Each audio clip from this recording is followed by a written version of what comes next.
My name is Darline and I'm the program coordinator at the Campus Women's Center. And this event, Where to Go From Here, an examination of identity politics and gender-related violence, is in conjunction, if that's the right word, with the Campus Women's Center, Wood, Politics, I have it all written down here, everyone.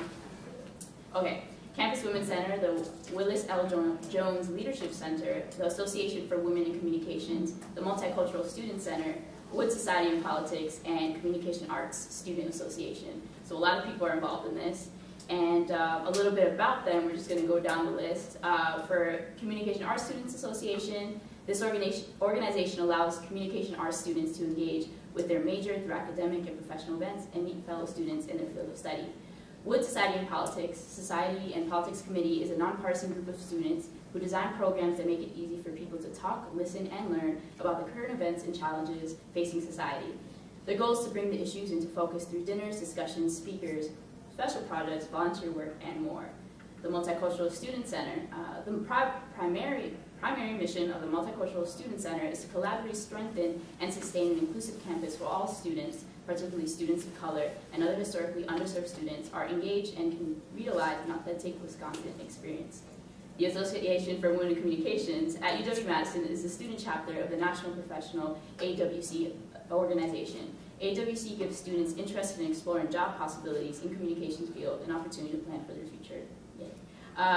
The Willis L. Jones Leadership Center is part of the Wisconsin Union.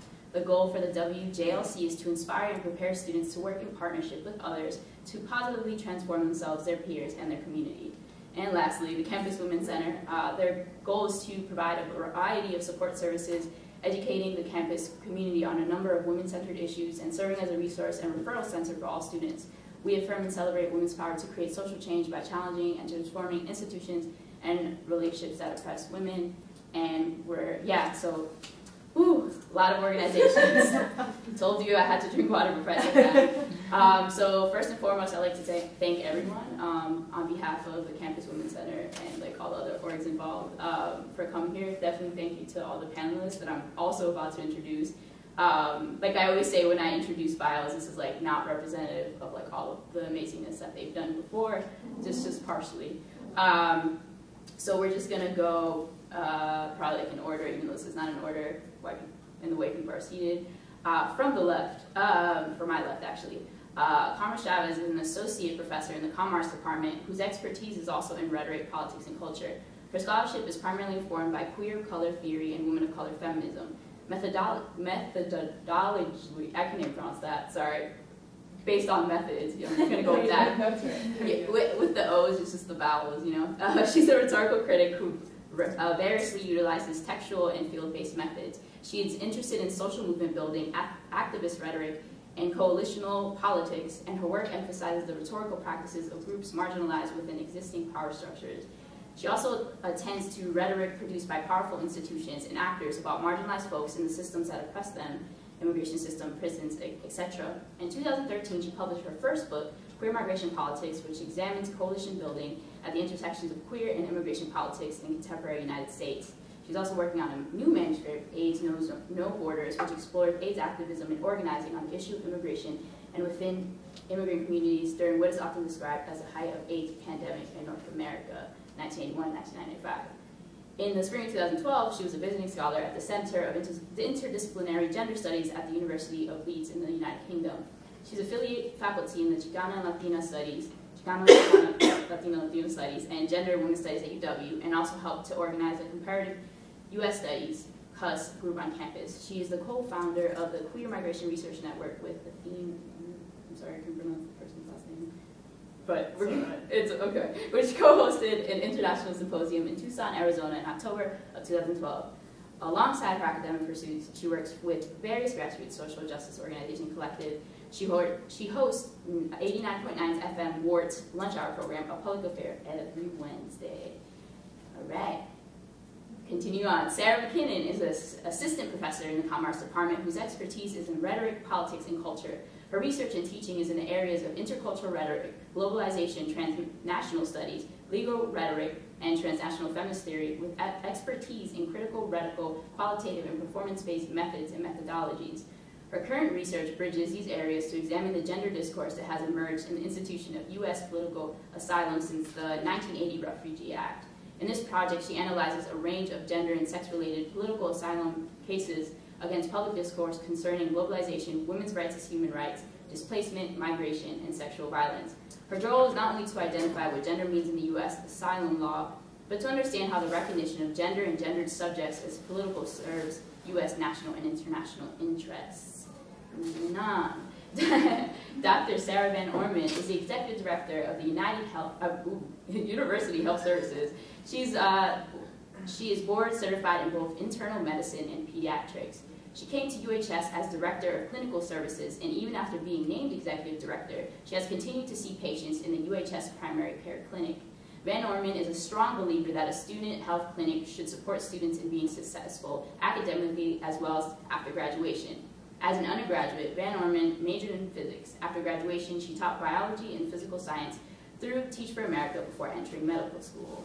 Last but not least, our final panelist, Carmen Hotvedt is the Assistant Director for Violence Prevention and Violence on Campus, EVOC, and University Health Services. Her expertise is in primary prevention of violence against women, institutional responses to sexual assault and dating / domestic violence using evidence-informed and victim-focused response, student activism, and peer education, working with men to prevent violence against women, and UW-Madison's mandatory first-year violence prevention program, Tonight. So as you can see, all of these individuals are doing incredible work within our campus and our community, so thank you all for coming once again. So basically, since it's like, I'm basically just gonna ask some like questions, and I definitely want it to be more like a conversation than like this like awkward panel. It was like this one person says something and this one person, because those can get a little boring. So certainly as people answer questions, you don't even have to answer the question. It can just be, you know, something you can just tie, you know, themes together, very informal, you know, add to each other's ideas, that kind of fun conversation. So definitely on a level of like contextual thing for, let's say, we don't want to assume that people in the context, audience members, you know, if everyone has been given note cards, if you have questions for the end, by all means, get those ready. But yeah, we don't want to assume that everyone knows everything about these things. That's why, you know, a lot of us are here. So I definitely would like to start with kind of if the panelists can maybe offer some sort of like contextual background based off your experiences in the different spaces you occupy.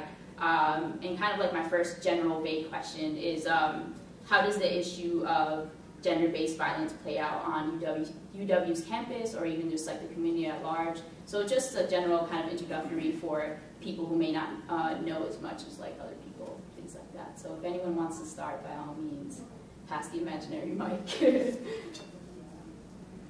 That was 3 head nods. I feel like that's the... It's best for you to start that, I think. Yeah. Well, so I'm, again, Carmen Hotvedt, and I work at University Health Services, and I think many of you are, I'm just going to assume you're all fairly well informed, so please stop me if it gets a little too dry or repetitive for you, but I think one of the ways that UHS is informed by the spectrum of gender-based violence on campus is to really think narrowly and broadly, and one of the ways we think narrowly is by attempting to prevent and by providing support to victims of sexual assault, dating violence, and stalking, and specifically students who've been affected, regardless of who affected them.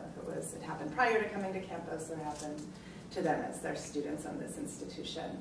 And then I think broadly, we're also interested in the ways in which violence is a manifestation of power and abuse of power, and so how that plays out may also impact students in terms of how they think about the ways in which their gender expression may be the subject of violence, as well as other ways in which, then even more broadly, we think about the rigid strictures around hypermasculinity and hyperfemininity can cause internal damage and harm in social environments, and as well for people's own personal behavior when in particular male students don't have an opportunity to have healthy expressions of masculinity and brotherhood and community. We oftentimes know that they turn to high-risk drinking, to ways of engaging with one another that are more physically, that anger is the only appropriate emotion. And I think that actually contributes to an environment in which we think about gender-based violence on a much broader level. It is a form of violence and self-isolation. And there's also lots of work we can do to empower people to express their genders in ways that are healthy and they have community. We're really interested in doing that at UHS. The scope of gender-based violence, as we think about for about 40 years, the United States has been tracking the rates of sexual victimization, so sexual contact without consent on college campuses, using largely very reliable data to gather that, so using victim-inputted data that indicates about 1 in 4 to 1 in 5 college-age women, and about 1 in 11 to 1 in 16 college-age men during their time in college, during their undergraduate years, experience sexual violation or sexual contact without consent. We haven't actually seen dramatic decreases in those numbers, and so I want to give a sense of that scope, and then to specific, I also want to talk more broadly about the ways in which gender nonconforming and trans people and others experience violence that is very much driven by gender power and gender privilege. And so that may be those are some helpful I hope they're helpful starting comments for us. So I think kind of building on what Carmen said, so when we think about the work that we do at UHS, and I think specifically about my work as a physician and the work that we do, we really think about this as a public health problem. And that's I think a very different lens than maybe some of the other panelists, but I think is one helpful way of understanding the whole spectrum of violence that people experience in their lives. So when we think about this as a public health problem, we're both sort of trying to understand what is its incidence, what's its prevalence in our population, what are the risk factors, and then how can we intervene? And we think about using that socio-ecological model where we're saying, what are the ways in which we can impact an individual, what are the individual risk factors, and how can we mitigate those both to perpetrate as well as experience these? What are some of the relationship factors? What are the institutional and what are the environmental factors, things like culture and all those things that we can impact them. So that's sort of how we think about things from a public health standpoint. And building on what Carmen said, that requires us to kind of look broadly across our population, assess, figure out what's happening, and then use good prevention practices, evidence-based assessment to say what are the things that we can do to intervene, what are the programs, what are the services, what are the kinds of things that can be effective in changing that incidence and that prevalence. So that's really the way we think about this as a health problem, and we know it's a health problem fundamentally. I mean, it affects us in many, many ways, but we know that people that experience these crimes, the incidence of the negative impacts on substance use, on mental health, on physical health, they're very real. And so it makes it really an imperative for what we do in terms of kind of saying we want students to be healthy and well, be able to do the work that they're here to do. As I think about, I don't really look at a campus as a site of inquiry. So this is not a space where I think about gender-based violence, sexual violence per se in my research. But I think there are some important connections to be made when we think about gender-based violence and sexual violence as a legal issue. So there are many institutions that interact on campus and intervene in trying to in framing what gender-based violence and sexual violence get to be, but also then how those that have been targets of sexual violence and gender-based violence then come to navigate those sorts of institutional and legal barriers. And I think one of the things that the research demonstrates about targets of sexual violence is that these are individuals that are not always, most of the time, are not received very well in legal settings. And in fact, the legal settings can be very hostile and very violent and damaging themselves to those that have been victimized. And so I think that's an important thing to bring up here. And then when we think about how institutions like universities then create processes and procedures for hearing the claims of those that have experienced sexual assault, we have to acknowledge that that history is present there. And so the research that I've done about individuals that claim asylum, so they claim refugee status on the basis of fleeing gender-based violence and sexual violence, also experience that violence, that institutional violence. And so I think it's important to be mindful in an institution like a university how that might also be reproduced here. And so that's something that is interesting to me and something I'm mindful of. So thank you so much. I just want to thank Sara for, well, both Saras. Carmen, Sara. We're like a keeping it. But I think what I want to appreciate, I think, as this Sara and I were walking over, one of the reflections we shared was that there is so much, at least within the United States, national attention to the problem of sexual violence on college campuses. And as someone who has essentially worked in and around higher ed institutions for almost 20 years, that's not news to me. And so then I say like, oh, yay, it's news from the past 4 years. But to think about campus-based sexual violence or gender-based violence as a unique issue to college campuses, or to think about it as something that is, that campuses have a unique, it is unique to college campuses, I think is just maybe a misplaced way to think about it, that these are actually global problems, and that the use of power generally based on hyper-rigid binary gender norms to assert power through sexual and physical means is a global problem. And then it is unique how campuses deal with them. But I think that I just wanted to reflect on those points, and the narrative around campus-based sexual violence is based on a very normative idea of what a college student is. And that is generally a woman that, who is 18 to 22, often a white woman, and often a white woman of privilege. And it allows the public to maybe have more empathy for those victims, but we know that victimization is occurring to people of all genders, people of all races, people who don't go to college, people who go to college at a later point in life, and affects people who go to college who've already experienced victimization. And so I think reflecting on gender-based violence on a college campus can't be done unless we're thinking about the rest of the infrastructure and the global and historical legacies of that. So I appreciate that. Yeah. Oh, go ahead. I was just going to say, yeah, I appreciate bringing that, Carmen, because we were having this conversation on the way over, and we talk a lot about this 1 in 5 number, this 20% number. Well, that number is no different among people who are not in college. We know that's the lifetime number. Most of that occurs to people when, by the age of 25.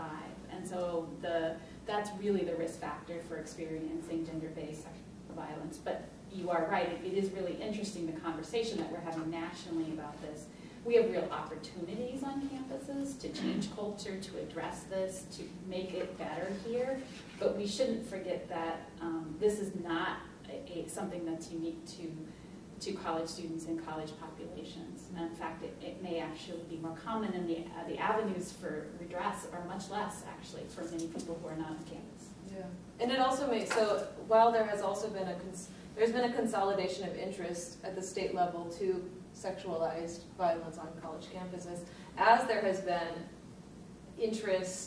a consolidated interest in gender-based violence globally. And I think that articulation is important to think about, like what is it about right now that makes this issue of interest to state officials, both in this sort of an institution, but also in its global manifestations. And I don't know, that's something that I'd love to think more about. Well, thank you everyone for sharing. And also, thinking about these conversations, I feel like I also think a lot about these conversations are being had, yes, on a national level, and there's this more attention, but at the same time, I also like to think about what is not being talked about. So if based off, the spaces, once again, that the panelists occupy, what are kind of the things that people are not talking about that are as important as these highlighted national trends of this conversation based off your experience? Yeah. I mean, I'll jump in on that and say one of the things that doesn't get talked a lot about on campuses or generally is specifically violence against transgender women of color. And so I believe it's still true that every week since the start of 2015, a transgender woman of color has been murdered in a very brutal and awful way somewhere in the United States. And of course, those aren't the names that we hear on the news about, you know, people who are significant to draw our attention to create some outrage. And yet we know, especially in terms of proportion to the population, that this group is highly targeted for sexualized violence because of a host of things surrounding their gender. And so I would say that's one of the big things that often is left out of the conversation when we talk about gender-based or sexualized violence. And to build on that, one of the things that I found in looking at asylum, gender-based asylum cases is the very concrete boundaries between notions of gender and notions of sexuality. And gender identity and expression falls in this really interesting, strange space. It's not recognized as gender-based violence, gender-based persecution in the legal framework. And so here's this dynamic of, if you're trans or non-binary and you're experiencing gender-based violence, you can't call it that, right? You have no legal category in which to name your framework. That makes sense. So in the asylum law, it gets framed as sexuality-based violence. It's not gender-based violence. And that slippage, I think, is interesting because it does this kind of double erasure. So whereas Carmen just talked about how trans women of color are brutalized, here then we have a discursive erasure where you can't name it as such, right? It's not, you have to name this violence in a way that really perhaps does not make sense in order to claim relief. And that's important to think about. So not only the material, but also the discursive ways, the language that we can use and what that means then for who we are and our identity. And also going along with that, I also think about, I'm glad that you mentioned like topics of like visibility, because I feel like that's also essential to talk about in this conversation.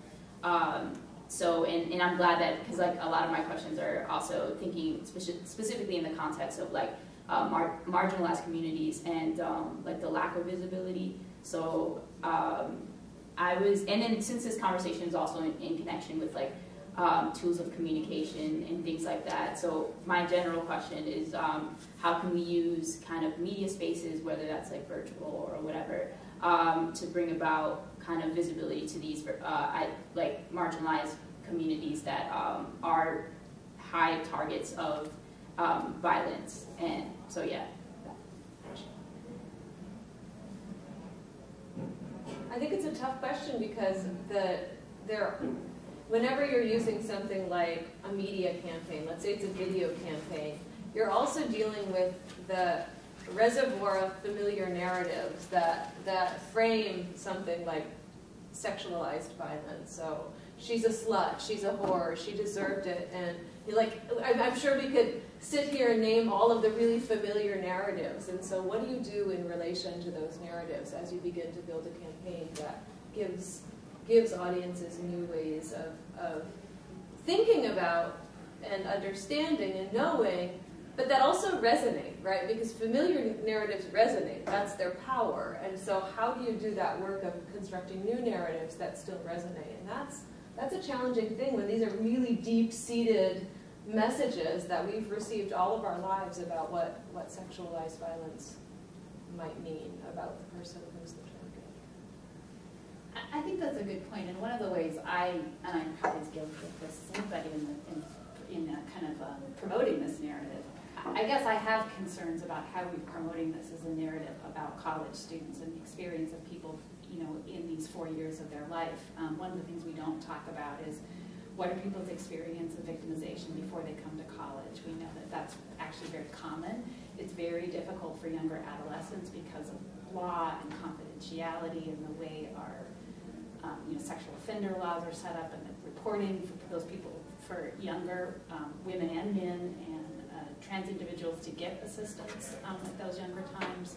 And then what about people who aren't in college and after you leave college? So I think by focusing on this as a college campus issue, it loses the whole context, the cultural context in which it's happening. And it's like if we could just get the right judicial system or the right prevention program or shut down the right fraternity, you know, we're able to solve this.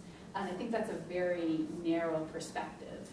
And so to me, that is, I think, an important thing to explore and think about how we change that rather than seeing this as part of a whole cultural construct and all the things that are going into creating gender-based violence.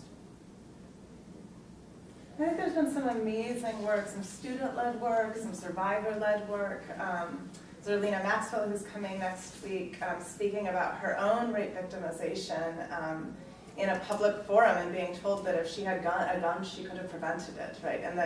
And so when she spoke out and started the Twitter hashtag rape culture is when several years ago, and it's part of her not only bearing testimony to her own bearing witness to her own life experience, but then to this other public forum of being told that guns were the way that women could protect themselves from sexual violence. And we have no data to suggest that, what we have data about is that when women obtain guns for self-defense, they're more often used against them lethally. And then created her own media strategy to address that. So we're at a third layer. And the responses she received in some ways were really overwhelming and authentic and wonderful and kind of bearing witness to a culture that is, rape culture is one. And in other ways, she received rape threats, she received death threats simply for speaking out against that. And so I guess that's part of the media piece. And I think we have examples of that for people using media, so that when they feel like the criminal justice system isn't for them, going to work for them, when they feel like any other recourse isn't for them, they use media, or maybe they might use some civil remedies, and they use community. And we see those as ways that survivors form their own communities and their own authentic voices. And I think there's great hope, and there is great risk in both of those modalities. And hashtag rape culture is when, and I'll kill you. I think those were the tweets Selena was receiving, and so that's the piece that's difficult to say. That is a testimony to the world in which we live as well. Well, I was thinking about it in relation to Gamergate, right? So Gamergate in, I don't know, last summer, some of you probably know this, right? Some female video game creators as well as some cultural critics decided to kind of come out publicly to critique how sexist both video games are and the culture surrounding video games. And this group of women were threatened largely with sexualized violence through a pretty extensive social media campaign on Twitter, on Reddit, on a host of other sites that I don't really understand. And it was, became kind of, Gamergate became the way that this was described, but it really, it pointed to these risks, I think, that you're talking about, that if you want to even talk about these issues and use some of these forms of new media, that the anonymity, or at least the distance, or the screen that protects you, I guess, allows some of the viciousness of our culture regarding sexual and gender violence to be very, very present in ways that maybe it wouldn't be if people were discussing face-to-face. And so I think the media piece is kind of interesting in that regard too. And we've had, Carmen, you probably remember you guys probably know there's what's the campus confessions, or what is it called? The UW confessions, right? And we've sort of struggled with this there, where, there have been very explicit, very sexually violent, very, kind of posts on there. And sort of, what does that mean? And I think in most cases we've seen other students respond to that, but I think that's been right here, actually, on our campus. It's very interesting to see how when this kind of when someone's anonymous, that kind of heightened power that they do have. So it's very interesting that it's being discussed. And I also think about it not only on this individual level, but when thinking about on an institutional level, how, so I guess this is kind of a comment / question, but if anyone's when I think about kind of how in an institutional level, whether that's academic or any, just when I think about even within prisons or things like that, how kind of violence is for people who decide to who are want to vocalize these things or be open, how institutions either silence other or kind of perpetuate in the erasure of these type of narratives. So I feel like in a question would kind of be how, if y'all can kind of describe in some details or maybe examples of how in institutional settings, how they have and many times perpetuating silence of survivors, whether that's in basically any general institutional space. Very vague, but there you go.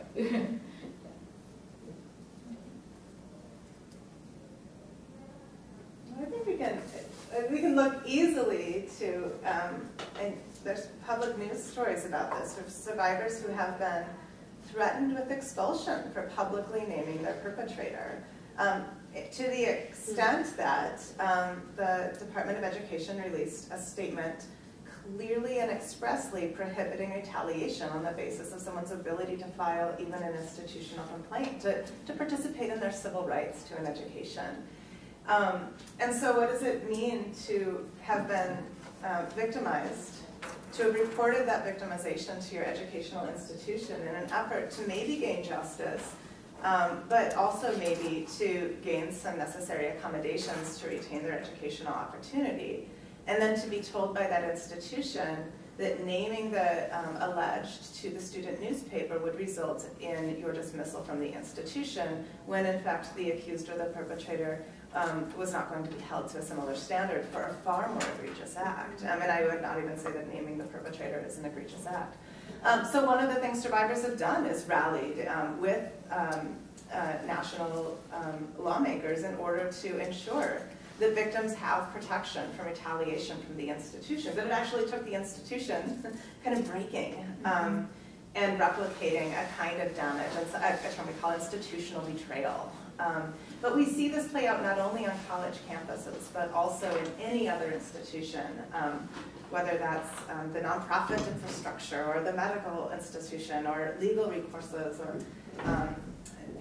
there are very real stories of what it is to even seek asylum for domestic violence or human trafficking, but then to have to learn to shut up about a whole bunch of other things in order to gain the benefit of the basic human level safety. And so that's there is great hope in what systems can offer in terms of redressing an issue and holding perpetrators accountable in order to set a very clear normative, we don't tolerate that behavior. And then the risk is engaging with the system, and systems are kind of status quo by nature, and status quo doesn't do well by victims often. So often when you look at institutional change, so let's say the federal government says, universities, you must change these procedures in your university codes. When you're going through the process of developing those changes, the question is, how does the university remain not liable to this, that's the dynamic. And when that is the foremost issue at hand, for sure, victims are going to be further victimized, because it's not a consideration of what processes might be the most healing or the most easy to navigate and easy to articulate, this very difficult thing to articulate in this space. It's really not that. And so it is absolutely a maintaining of the status quo that then institutionally creates victimization and silence. And it's interesting, I'm going to go back to something you said really much earlier in this conversation. You asked about, well, why is there this now federal push on this? Yeah. And I do think, and maybe we can think about this, maybe there's other reasons, but a lot of it has been driven by survivors who have come forward, come together external to the institution, and use and put pressure on the federal government to make institutions change. Now, I think you're right, the institution changes, and I'm probably the person who's most kind of in an institutional position here, so I don't know what I say, but there is that, that's what you do as an institutional leader, right? You're, and so there's this constant battle, and I think we have to check ourselves, and I think of myself as, yes, I have to think about the needs of the institution, and maybe being a healthcare provider, I'm going to do this more, but you have to understand that understanding the needs of the person who's maybe experienced a crime or been wronged, those things don't have to be in conflict. But it takes a lot of work to do that, and that's not people's first reaction. So how do we, as institutional leaders, say, you know, we should not be afraid of people telling us that we're not doing this very well. You know, we have to come from that position, and that's hard. Actually, it's really hard. And also, I guess, like, definitely segue into talking about looking at kind of what we have. When having conversations about this is always, at least in my opinion, always very necessary to talk about kind of tools or resources that we may have. So this is my question. What are the tools at our disposal, wow, as a Madison community or UW community to begin to have conversations or to continue conversations about gender-based violence on an intersectional analysis or like on an intersectional basis. So.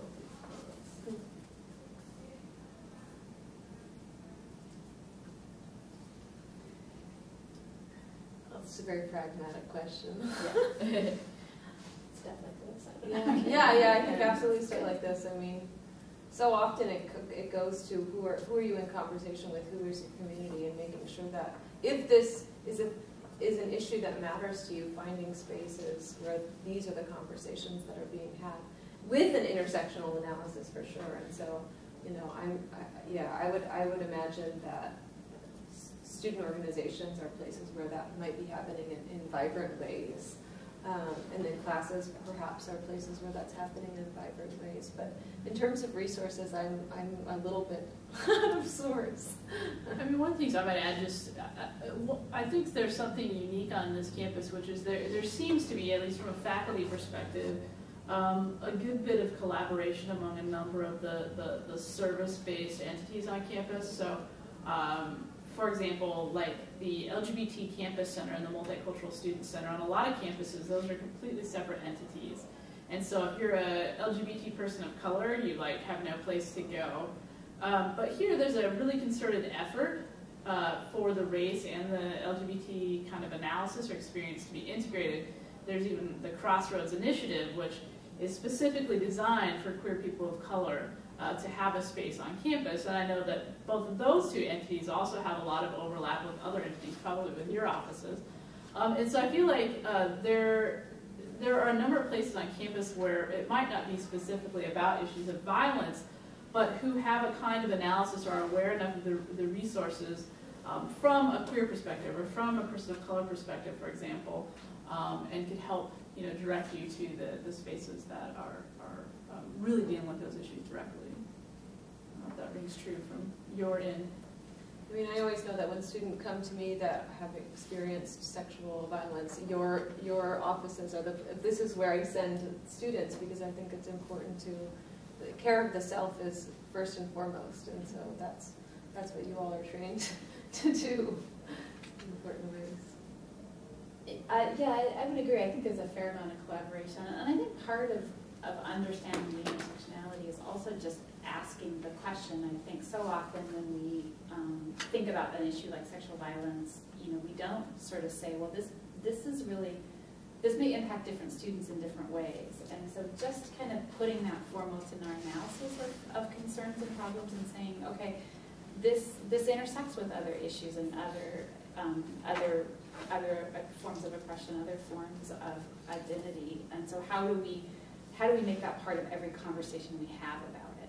And so for me, that is one way to do it, is to just put that out there as part of how we think about things and how we consider things. And it's easy not to do that.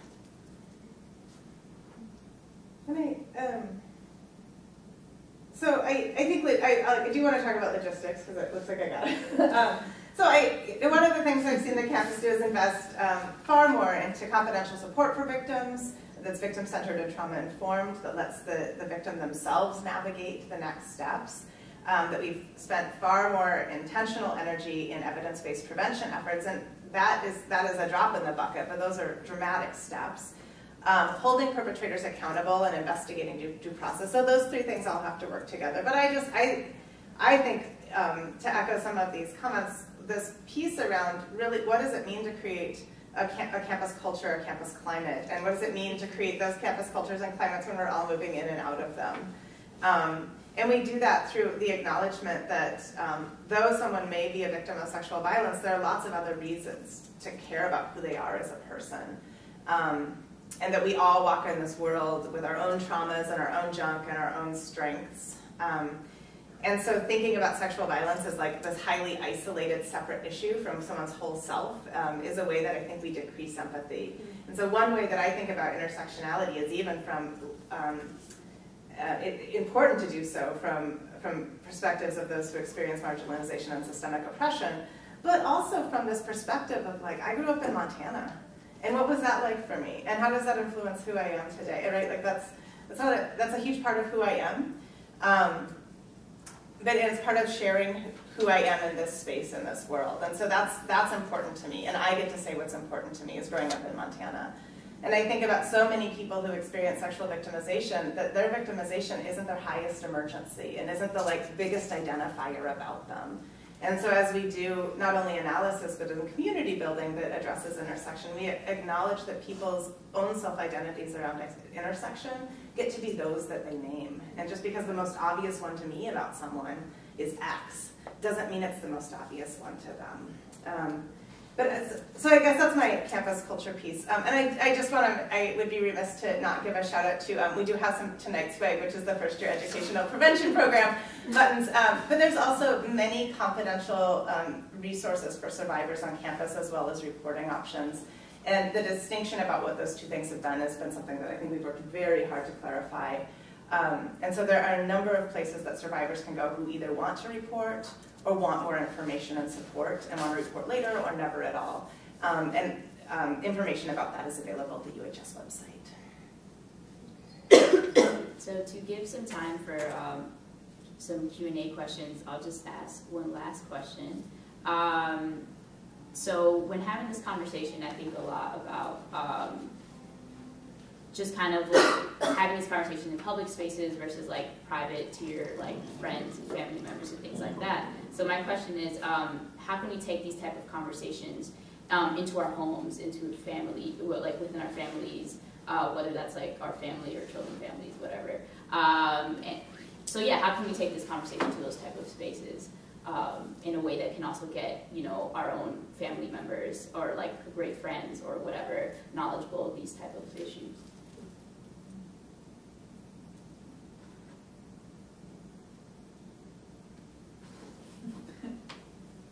It's a good question. I think one of the things that makes these conversations really hard is how defensive people become in them for a variety of reasons. So I haven't taught it for years, but I taught gender and communication for many, many years.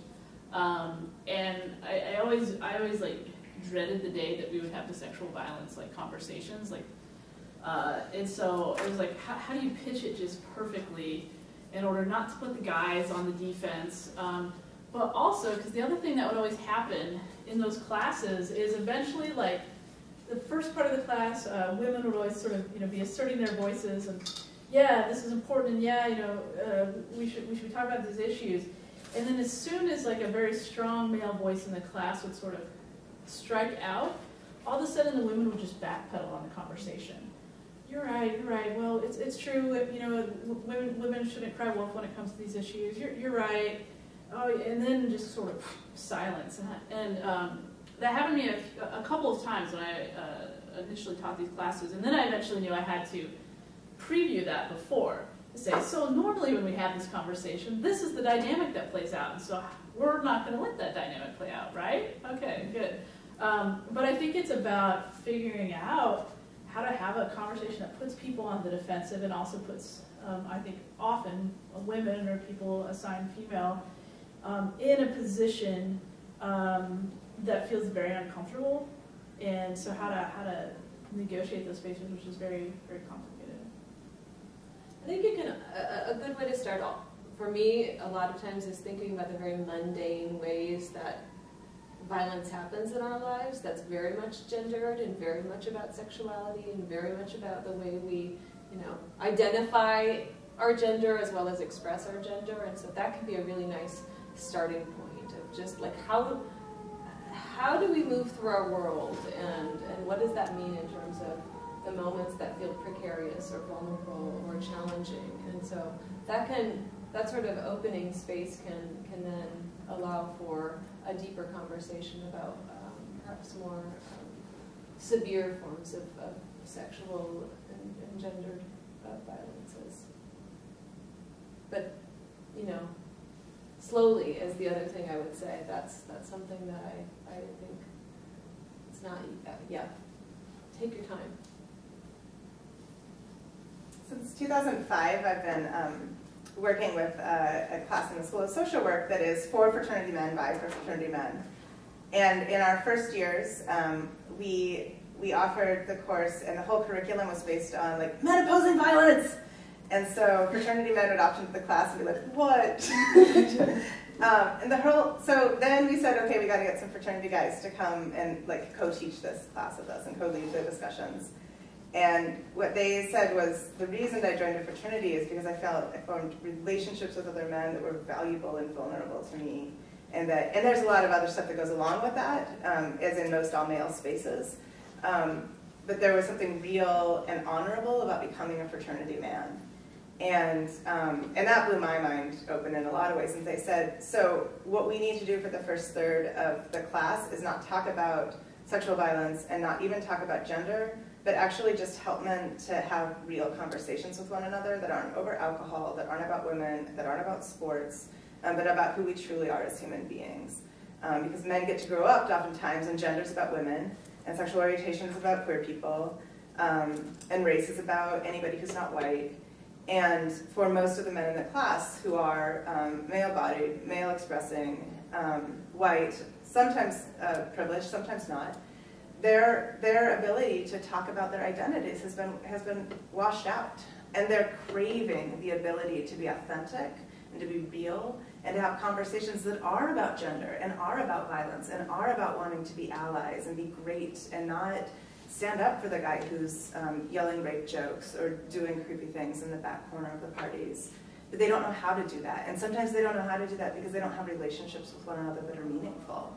Their relationships are built on who can drink most, who can do whatever on the sports field thing best. And right, that's my strength. This is how they teach me. And that, I will tell you that experience has been transformative for me. So I came out when I was 16 years old, and I was like, I got gender down. And then when I was 30, fraternity men like blew my mind.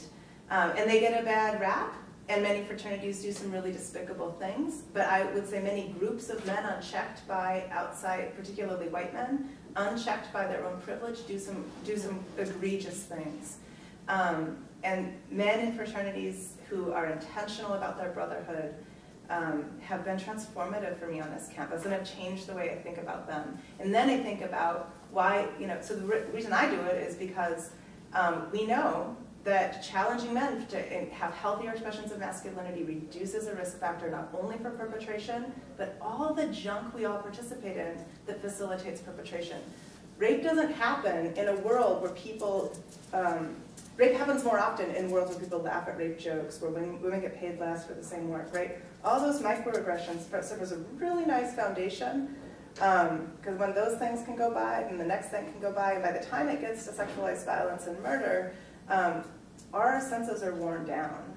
We've treated a gender or a series of genders that don't conform to hypermasculinity as less than. And I don't think the men that I've worked with want to participate in that. They just don't actually get to see a different reality. So I would challenge you all, but I also say that I've been challenged to have deep and complex conversations with people in an effort to create healthier environments. And sometimes that means being willing. It meant for me as a 30-year-old radical queer to have conversations that were real with 18-year-old fraternity men. And thank God, or whoever is out there. But so that's my story. I don't actually know what your question was. That's totally fine. That's part of it. So yeah, so I definitely want to give a chance to the folks who have been listening if anyone has written anything on their note cards, or they just want to like raise their hand and say their question. If, let's say, I feel like there's an array of things that have been discussed already. If there's something that you want to kind of know more about, want any of these panelists to elaborate on, any of those things, by all means, I'm opening up the floor. All right. Earlier, Zerlina's video was mentioned and how she sort of promoted the idea that if she had had a gun, she could have prevented her rape. And she went on, I watched the video, and she went on to kind of say that the best way to solve this problem is by telling men not to rape. And she's very firm in that belief. So I'm curious on your guys' take on that and what you believe, if you agree with the fact that if she had had a gun, that would have better her chances of it not happening, or what you can do to truly prevent a rape. So just on that line, I guess.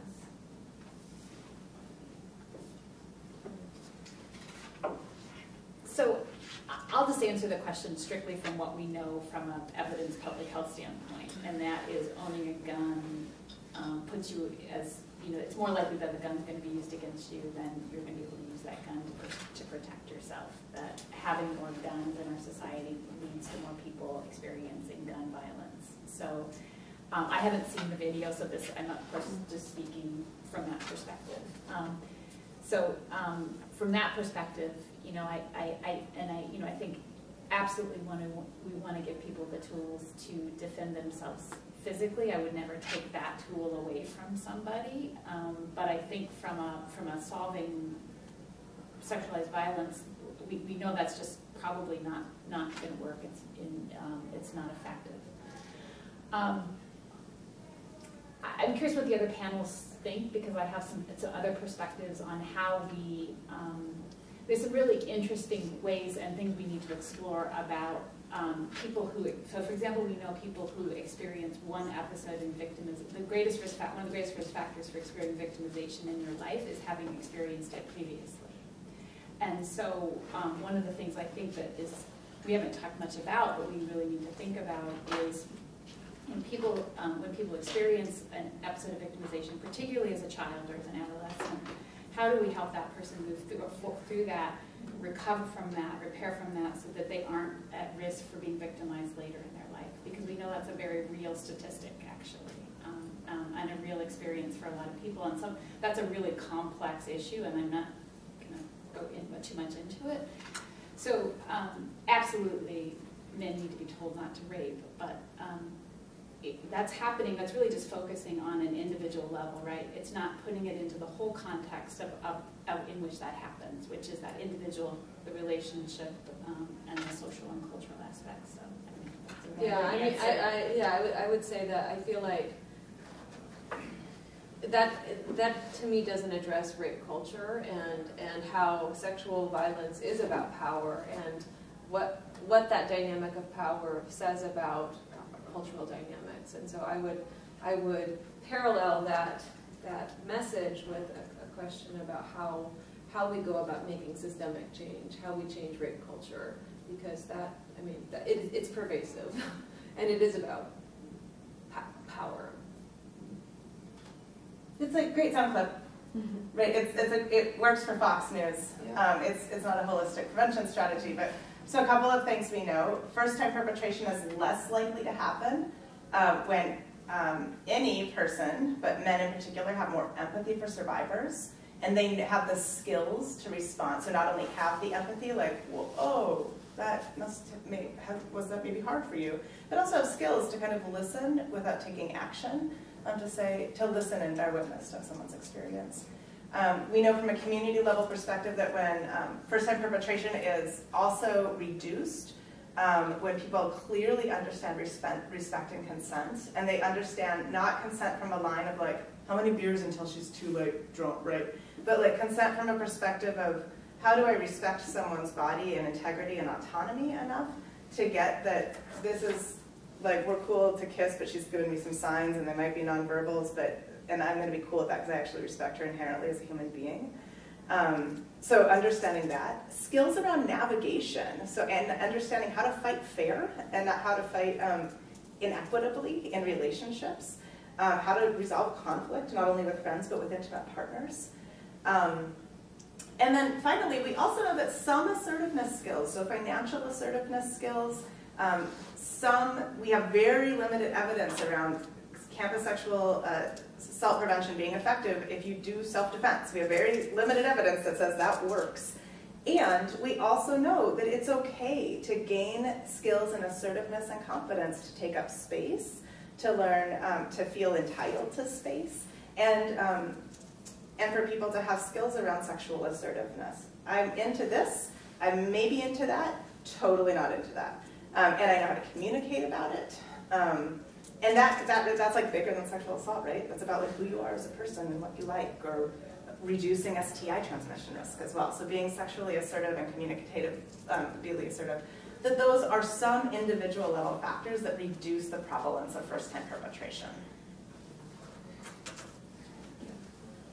I have a question in the back. We'll go over here and over there.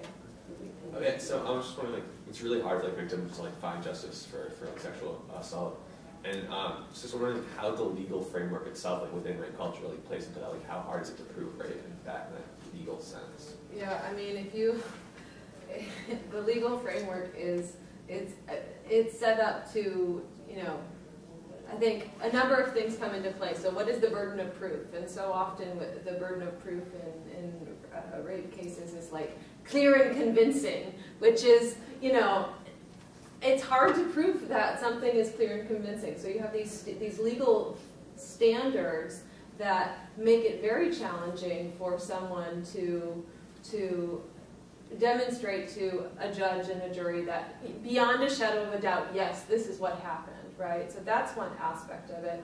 But then you also have these narratives that come into play, and they absolutely come into play in rape cases. So a part of the job of a defense lawyer is to insert those sorts of narratives to create doubt. And so this dynamic of what means, you know, beyond a shadow of a doubt means, I think is really challenging. And then you also have the systemic thing. So, you know, if you look at the history, the legal history in the United States and Western law in general, women aren't believed in courts as credible legal subjects. And so when you are saying, this happened to me, and you're dealing with a history that never believes you, never recognizes you as credible, as able to speak, or as someone who should be able to speak in this space, that history then also plays into the dynamic as well. So, you know, I would say that a legal context is very much a masculinist context, and if you are a cisgender woman, if you're a trans person making these sorts of claims, that history of kind of the masculinist history makes it very hard to be seen as someone who should be making those sorts of arguments. And one of the interesting things that's happening, and there's I think an op-ed in Badger Herald even a couple days ago about this. So one of the interesting things that's happening about this conversation nationally and on college campuses is there certainly is there's the criminal justice system, and that's everything from, and that's sort of, you know, simplifying, reporting to the police, having a criminal investigation, a DA deciding to take the case, believing that there's evidence, going to court, kind of working through a criminal process. The reality is the number of sexual assault cases that, first of all, get reported, and then if they get reported, get taken to prosecution is, it's abysmal. Because it's just not going to be taken forward unless people believe that it's going to meet this legal standard, which, because of both what the burden of proof is and the available evidence, as well as all these other kind of, you know, do they believe people, all these other kind of historical and cultural things that are influencing how people view that, that it's very, very unusual that those cases are successfully prosecuted. What's happening right now on college campuses, and I think what part of this conversation is, there's also on every campus, including ours, and this is kind of what's coming down through the federal, is the campus judicial system. Campus judicial systems are very, very different. They're not criminal, and a student on our campus has the right to pursue through the criminal system. They have the right to pursue the case through the campus judicial system, or they can do both. And they also can actually also request accommodations to help them stay in school, continue their education, without pursuing any kind of case against the perpetrator. The campus judicial systems are very interesting, and this is where a lot of the conversations are about, because they are very different. The ability to, the type of investigations that's done, the ability to compel evidence is different, but the burden of proof is also different. So for the burden of proof on the campus judicial system is a preponderance of the evidence, which is a very different legal standard than through the criminal system. So it is very difficult in both systems. I think it's actually easier for people to get redress through a camp. It's more likely to kind of to be able to redress it that way. Although again, the penalties are limited. Really, the campus can suspend or expel the student. That's really all they can do. Now, there's extreme power in that, because we can hopefully that can create a environment for that person where they can continue their education. They can create a safer campus community. All of those things. But that answers your question. No, it does. Also, but they are very different. Just like in specific, like what would be considered like without reasonable doubt? Would it have to be like a rape kit, or is there other ways you could figure that out? Even rape kit. I mean, it's a case by case basis, really. I mean, so much goes into that. In each case, there's so much that you're working with, so many details that you're working with to get to that point of clear and convincing, or even preponderance of evidence. Right? I think preponderance of evidence is. It's like 51, yeah, 50 plus. So it's 51%. You know, like I guess it would be more likely than not. Yeah, exactly. And even that, when you think about when you're the person that's doing the judging of what that is, that's still a high standard, right? And so all of the details factor in determining, but it's still subjective. One of the things to keep in mind in this regard is that, you know, I think we exist in a culture where we imagine sexual assault to take place between people who don't know each other, but something about, was it 85%? Higher than that, of sexual assaults occur between people who somehow know each other. And so that for me is one of the big pieces of why the burden of proof is so hard, because you get in a lot of kind of he said, she said, or he said, or whatever situations, as a result of the fact of there being an acquaintance there.